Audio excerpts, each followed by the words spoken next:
Streams అనే topic గురించి నేర్చుకుందాం. జెట్ స్ట్రీమ్స్ అనేటివి ఏంటి అంటే దీన్ని సర్కంపోలర్ అనొచ్చు. ఎందుకంటే ఇది ఎర్త్ అనుకో, circle around the earth with poles as their centres. ఈ పోల్స్ ఉంటాయి కదా, ఇట్లా circle around the earth, poles మాత్రం సెంటర్స్గా ఉంటాయి ఇలా. సో ఇది సర్కంపోలర్ అనొచ్చు. Circles around earth with poles as their centre. Narrow ఉంటాయి concentrated bands of the air in the stream is directed toward the axis of the stream, making it very narrow ఉంటాయి. Upper ట్రోపోస్పియర్లో ఉంటాయి, westerly డైరెక్షన్లో ఉంటాయి. అంటే జియోస్ట్రోపిక్ winds. Streams high velocity ఉంటుంది. Meandering అంటే ఎక్కువ ఇట్లా వెళ్తూ ఉంటాయి. జెట్ స్ట్రీమ్స్ అనేటివి ఎందుకు ఫామ్ అవుతాయి అంటే ప్రెషర్ డిఫరెన్సెస్, ఎయిర్ మాసెస్లో ప్రెషర్ డిఫరెన్సెస్ వల్ల ఫామ్ అవుతాయి. In the large bodies of air having little horizontal variation in temperature and moisture, pressure difference, ఇంకోటి కోరియోలిస్ ఫోర్స్. ఈ రెండు జెట్ స్ట్రీమ్స్ ఫార్మేషన్కి రీజన్. సో జెట్ స్ట్రీమ్స్కి ఫార్మేషన్ రీజన్ ఏదంటే pressure difference, Coriolis force ఇది అన్నట్టు. ఇప్పుడు jet streams geostrophic wind, Coriolis force ఎలా ఫామ్ అవుతాయి ఎక్స్ప్లెనేషన్ అంటే జియోస్ట్రోఫిక్ విండ్ అంటారు. కోరియోలిస్ జెట్ స్ట్రీమ్స్ ఒక క్యారెక్టరిస్టిక్స్ ఏంటి అంటే జియోస్ట్రోఫిక్ విండ్ అంటారు. కోరియోలిస్ ఫోర్స్ అనేది ఇది ఎట్లా అంటే వెలాసిటీ పెరిగితే కోరియోలిస్ ఫోర్స్ పెరుగుతుంది. అప్పర్ అట్మాస్ఫియర్లో అదే 2 to 3 kilometers above the surface, free from frictional effect of the surface. అక్కడ ఫ్రిక్షన్ ఉండదు. అక్కడ controlled by pressure gradient and pressure gradient ఇంకా కోరియోలిస్ ఫోర్సే పైన కంట్రోల్ చేస్తుంది. ఐసోబర్స్ ఎప్పుడైతే స్ట్రేట్ ఉండి ఫ్రిక్షన్ ఉండదో, pressure gradient force is balanced by Coriolis force. ఇంకా resultant wind blows parallel to ఐసోబర్.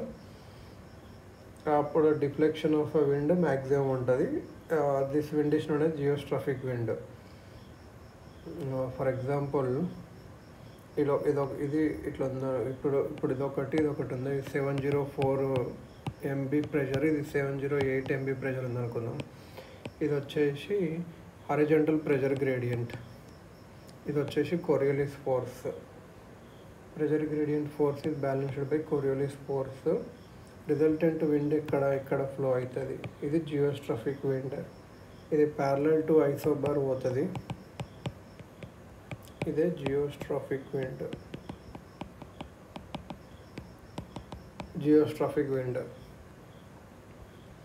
So ఇలా ఉంటుంది అన్నట్టు. ఈ విండ్ జియోస్ట్రోఫిక్ అంటారు. ఇక్కడ డిఫ్లెక్షన్ మ్యాక్సిమం ఉంటుంది, ఎందుకంటే ప్యారలల్ టు ఐసోబార్ ఉంటుంది కాబట్టి. ఇంకో క్వశ్చన్ ఉంటుంది, ఎందుకు winds tropical high pressure upper atmosphere నుంచి పోలర్లోకి వెళ్తాయి అప్పర్ ట్రోపోస్ఫియర్లో అంటే, ఇప్పుడు ట్రాపికల్ హై ప్రెషర్ నుంచి అప్పర్ అట్మాస్ఫియర్లో ఇదంతా పోలర్లోకి ఎందుకు వెళ్తాయి అంటే బికాస్ ఏంటంటే ఆ విండ్స్ అనేటివి జియోస్ట్రోఫిక్ అన్నట్టు. ఎందుకంటే అవి జియోస్ట్రోఫిక్ అంటే గ్రేట్ స్పీడ్స్, జియోస్ట్రోఫిక్ విండ్స్. ఇవి స్పీడ్ ఎక్కువ, ఫ్రిక్షన్ తక్కువ ఇదన్నట్టు. Subject to greater Coriolis force. Thus they are deflected greatly, giving rise to greater Coriolis force. Speed ఎక్కువ, లో ఫ్రిక్షన్ తక్కువ అయితే ఏమవుతుంది, కోరియోలిస్ ఫోర్స్ ఎక్కువైనప్పుడు ఏమవుతుంది, డిఫ్లెక్షన్ అవుతుంది. డిఫ్లెక్షన్ ఎక్కువడం వల్ల Hadley cell, Ferrel cell, polar cell form అవుతుంది. దట్ ఈస్ ఇన్స్టెడ్ ఆఫ్ ఒక big cell we have 3 small cells that combinely produce the same effect ఉంటుంది. హార్డ్లీ సెల్ ఇంకా పోలార్ సెల్ అనేది thermal in origin, Ferrel cell మాత్రం dynamic in origin. Coriolis force and blocking effect of converging winds. మనకు తెలుసు hardly ఇంకా polar ఏమో thermal origin. ఫెర్రల్ మిడిల్ది మాత్రము dynamic origin. Coriolis force వల్ల ఇంకా blocking effect of converging winds వల్ల ఫామ్ అయింది. ఇవి జనరల్ సర్క్యులేషన్లో మనం చూసినాం ఈ సెల్స్ అనేది. ఇప్పుడు మన అప్పర్ ట్రోపోస్ఫిరిక్ వెస్టర్లీస్ అని చూస్తాము. అప్పర్ ట్రోపోస్ఫిరిక్ వెస్టర్లీస్ అంటే ఏంటంటే జెట్ స్ట్రీమ్స్ అనేటివి విండ్స్ వల్ల ప్రొడ్యూస్ అయ్యాయి అంటే flowing from the tropics towards pole. Tropics నుంచి పోల్స్ పోయే విండ్స్ వల్ల ఫామ్ అయినవి అప్పర్ ట్రాపోస్ఫియర్లో, జస్ట్ ట్రాపోస్పాస్ కింద. కానీ ఇక్కడ బోత్ నార్త్ అండ్ సౌత్ హెమిస్ఫియర్స్లో జెట్ స్ట్రీమ్స్ ఉంటాయి. కాకపోతే నార్త్లో మాత్రమే ఉండే జెట్ స్ట్రీమ్స్ కొద్దిగా forceful due to greater temperature gradients. ఇక్కడ నార్త్లో టెంపరేచర్ గ్రేడియంట్ ఎక్కువ ఉంటుంది, ఎందుకంటే ల్యాండ్ ఎక్కువ ఉంటుంది కాబట్టి. సో ఇవే forceful. The jet stream produced between polar and temperate air masses. Polar ఇంకా temperate air masses is called polar jet stream or polar jet.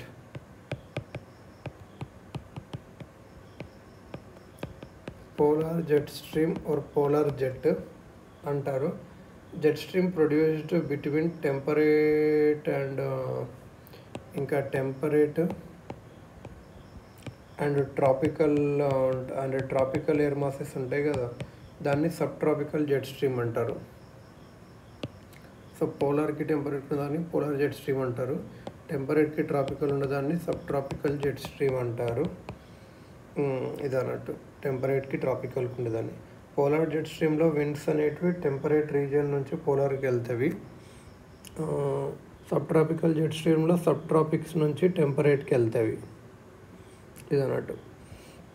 Upper ట్రాపోస్ఫియర్లో ఏమవుతుందంటే wind flows from less dense air mass towards the poles due to thermal effect. ఎందుకంటే పోల్స్లో heat తక్కువ ఉంటుంది, equator దగ్గర heat ఎక్కువ ఉంటుంది.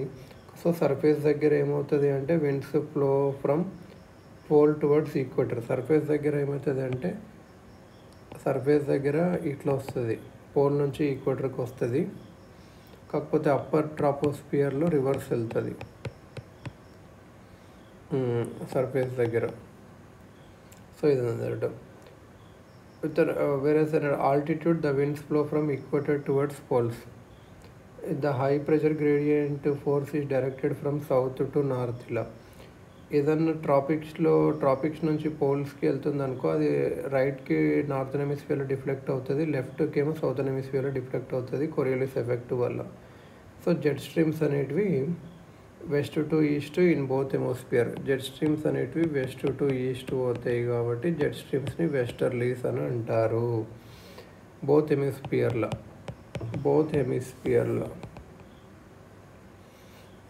So westerlies are upper level westerlies అంటే ఏంటంటే jet streams polar jet stream, sub tropical jet stream రెండు ఉంటాయి.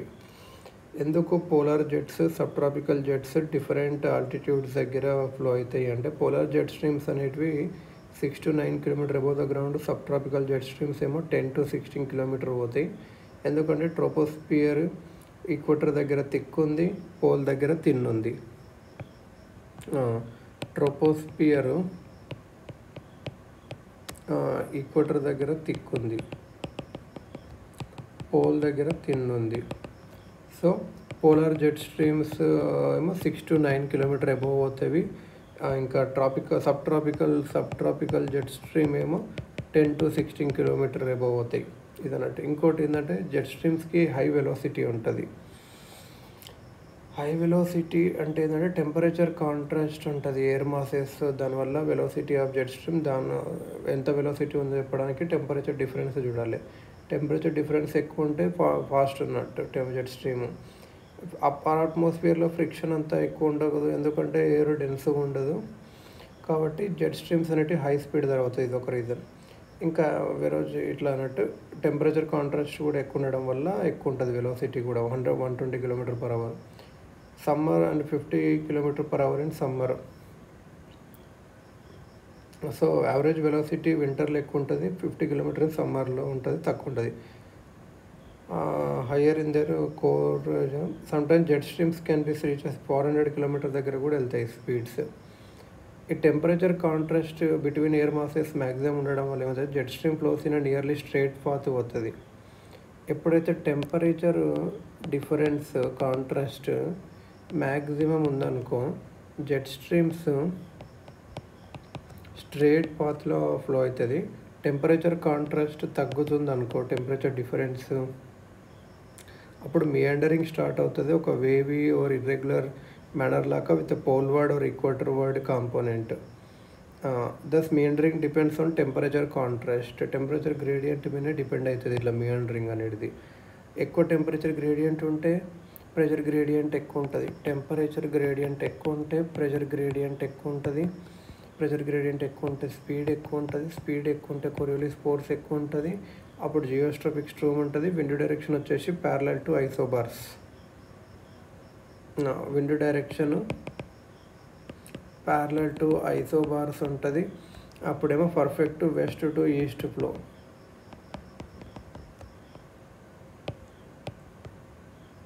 ఇది అన్నట్టు వెస్ట్ టు ఈస్ట్ ఫ్లో. లో టెంపరేచర్ గ్రేడియంట్ ఉంటే లో వేరియబుల్ కొరియోలిస్ ఫోర్స్ ఉంటుంది. అప్పుడు విండ్ మియాండరింగ్ స్టార్ట్ అవుతుంది. ఇది అన్నట్టు. ఇక్కడ ఇంకొక అదే రాస్బై వేవ్స్ అంటే ఏంటంటే, రాస్బై వేవ్స్ అనేది ఒక న్యాచురల్ ఫెనోమినా. అట్మాస్ఫియర్ ఓషన్స్లో వస్తుంది రొటేషన్ ఆఫ్ ఎర్త్ వల్ల, కొరియోలిస్ ఫోర్స్ వల్ల. Atmosphere in the atmosphere here the meandering jet streams are called Rossby waves. అదే మియాండరింగ్ అయితే ఏం చెప్పాం కదా. రాస్బై వేవ్స్లో polar air moves towards the equator, while tropical air moves poleward. A meander is called a peak or ridge if it is towards poles, and a trough పోల్స్కి వెళ్తుంది అనుకో, ఇది peak అంటాము. పీక్ అంటే మనకు రిడ్జ్ అని తెలుసు. Towards పోల్స్కి వెళ్తుంటే ఈ ఈక్వేటర్ వర్డ్ వస్తుంటే ట్రో అంటాము. Existence of waves explains the low pressure cells. ఈ వేవ్స్ వల్ల లో ప్రెషర్ సెల్స్ ఎందుకున్నాయో ఎక్స్ప్లెయిన్ చేయొచ్చు. Cyclones and high pressure cells, anti cyclones, దీన్ని కూడా ఎక్స్ప్లెయిన్ చేయొచ్చు. ఇది అన్నట్టు.